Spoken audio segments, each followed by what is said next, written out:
आज आपण साधी सोपी रेसिपी आणि कमी वेळेमध्ये बनणारी दहीची कढी बनवणार आहोत. दहीपासून कढी बनवायची अगदी सोपी रेसिपी आहे. रोज रोज डाळ आमटी खाऊन कधी कधी कंटाळा येतो आणि मग असं काहीतरी चटकदार चटपटीत पण कमी वेळामध्ये काहीतरी बनेल असं खावंसं मन वाटतं. त्यावेळेस तुम्ही ही दह्यापासून बनवलेली कढी बनवू शकता. कमी साहित्य तर लागतं आणि फक्त 5 मिनिटामध्ये तुम्ही बनवू शकता. गरम गरम राईसबरोबर अप्रतिम लागते. तर एकदा नक्की बनवा. माझ्या पद्धतीने एकदा बनवून मला कमेंट्समध्ये ज़रूर सांगा तुम्हाला ही रेसिपी कशी वाटली. आणि अगदी झटपट होणारी ही रेसिपी जर आवडत असेल तर चॅनलला लाईक्स, कमेंट आणि सबस्क्राईब करायला विसरू नका. तर इथे बघा मी घेतलेलं आहे दही. तर पाव किलो मी दही घेतलेला आहे.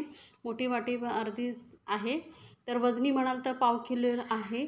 आणि आंबट दही घ्यायचं नाही, ताजं दही घ्यायचं. जर आंबट घेतलात तर कढी जी आहे खूप आंबट लागते आणि चव एवढी छान लागत नाही. त्यामुळे ताजं दही घ्यायचं. आता दही आपल्याला मिक्सर जारमध्ये घालायचं आहे. तर मिक्सरचं मी छोटं भांडं घेते. त्यामध्ये आपण हे सर्व दही जे आहे घालून घेणार आहोत. तर दही बघा मस्त घट्टसर आहे. तर या प्रमाणामध्ये मी जे सांगते कमीत कमी 4 लोकांसाठी आरामात ही कढी पुरते. तर त्याप्रमाणे तुम्ही घेऊ शकता. तर यामध्ये थोडंसं घालूया पाणी, कारण दही खूपच घट्ट आहे. आपल्याला मिक्सरला फेटून घ्यायचं आहे, त्यामुळे थोडंसं पाणी घालते. आणि अगदी अर्धा चमचा एवढी मी साखर घालते. मस्त चव लागते कढीची आंबट गोड अशी. तर ऑप्शनल आहे, नाही आवडत असेल तर नाही घातला तरी चालेल. आणि अर्धा चमचा घालते हळद. हळद यावेळेसच घाला म्हणजे मस्त दह्याबरोबर मिक्स होते आणि कलरही खूप छान येतो. आता आपल्या कढीला बाइंडिंगसाठी इथे मी 1 चमचा बेसन घालते आहे. बेसनमुळे काय होतं मस्त अशी दाटसर आपली कढी होते आणि चव ही खूप छान लागते. त्यामुळे मी 1 चमचा बेसन घातलेला आहे. थोडं जर जास्त तुम्ही घालत असाल जास्त जणांसाठी तर 2 चमचे घालू शकता, थोडीशी पातळ आवडत असेल तर. अगदी मिनिटभरच आपण ही दही जी आहे मस्त फिरवून घेतलेलं आहे. त्यानंतर एका कढईमध्ये मी 2 चमचे छोटे तेल घेतलेलं आहे. तर यामध्ये 4 लसणाच्या पाकळ्या मी अशा ठेचून घातलेल्या आहेत. चिरून किंवा बारीक चिरून किंवा मग अशा ठेचून घातल्या तर छान टेस्ट येते. आणि मस्त असं थोडंसं लालसर होईपर्यंत आपल्याला हे तेलामध्ये लसूण भाजून घ्यायची आहे. तर जेवढा लसूणाचा वास छान येतो ना तेवढाच कढीला चव छान लागते. तर तेलामध्ये पूर्ण जो आहे लसणाचा चव उतरली पाहिजे, त्यामुळे थोडीशी लालसर करून घ्यायची. तर बघा लसूण लालसर झाल्यानंतर अर्धा चमचा मी इथे राई घालते. राई छान अशी थोडीशी तडकू द्यायची आहे. राई तडकली का मग अर्धा चमचा मी जिरं घालते. अगदी साहित्यही खूप कमी लागतं. बेसिक साहित्यामध्ये तुम्ही ही चटकदार अशी कढी बनवू शकता. राई जिरं थोडंसं भाजून घ्यायचं आहे.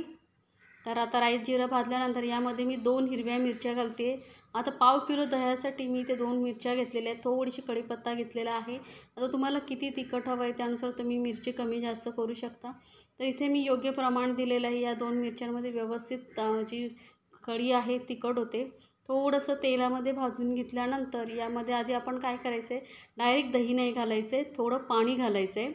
कारण मग असं तुम्ही जर कढई खूप गरम असते आणि तुम्ही डायरेक्ट आता जर दही आपण जे मिक्सरला फेटून घेतलं आहे ते घालायला गेलात तर ते पटापट उडतं आणि फाटूही शकतं. त्यामुळे पाणी घालून त्याला थोडंसं कढईला शांत होऊ द्यायचं. त्यानंतर आपण यामध्ये हे दही जे मिक्सरला फिरून घेतलं आहे ते घालायचं. नाही तर मिक्सर जारमध्येही थोडंसं पाणी घालून आपण हे कढीमध्ये घालणार आहोत. आता तुम्हाला कढी किती घट्ट किंवा पातळ हवी आहे त्यानुसार तुम्ही यामध्ये पाण्याचं प्रमाण कमी जास्त करू शकता. पण आपण यामध्ये बेसन घातले त्यामुळे थोडी दाटसरच जी कढी आहे खूप छान लागते.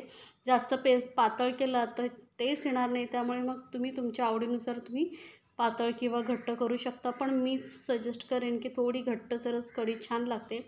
तर ते साधारण ना मी 1 ग्लासभर पाणी यामध्ये घातलेलं आहे. तर आता छान अशी याला उकळी काढायची आहे. तर यामध्ये घालूया चवीनुसार मीठ. आणि हे दही कसं आहे एकदम लो फ्लेमवरती गॅसवरती आपल्याला याला उकळी काढून घ्यायची आहे. कारण दही आहे त्यामुळे ते पटकन असं वरती येतं. त्यामुळे सोडून तुम्ही असं बाजूला वगैरे राहू नका. त्याच्याजवळच कढीच्या राहावं लागतं.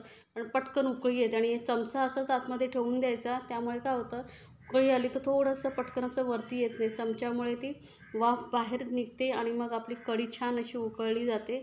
तर मध्ये मध्ये आपण याला छान असं मिक्स करत राहायचं आहे. आता वरून मी घालते थोडीशी कोथिंबीर आणि मस्त अशी उकळी काढून घेऊया आपण. 1 उकळी आली तरी छान असं आपली कढी तयार होते. तर आता हे बघा, तुम्हाला असं वाटत असेल आता ही कढी खूप पातळ आहे, पण जसं जसं याला उकळी येत जाईल, बेसन मस्त घट्टसर, बेसनमुळे मस्त घट्टसर अशी आपली कढी होते. तर बघा आता पहिल्यापेक्षा किती दाटसरपणा आलेला आहे.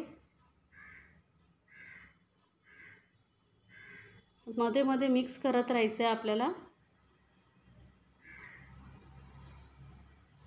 कलरही खूप छान आलेला आहे. दही जेव्हा आपण मिक्सरला फिरवतो ना, तेव्हाच हळद घालायची, म्हणजे छान कलर येतो.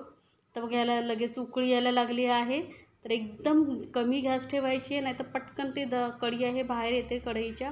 आणि शक्यतो जरा मोठ्या साईजचीच कढई घ्या, म्हणजे कढी पटकन बाहेर येणार नाही. मी दाखवलेल्या रेसिपी जर आवडत असतील तर चॅनलला लाईक्स, कमेंट्स आणि सबस्क्राईब करायला विसरू नका. सोबतच बेल आयकॉनवरती क्लिक करा, म्हणजे माझ्या नवीन रेसिपीची नोटिफिकेशन लगेचच तुमच्यापर्यंत पोहोचेल.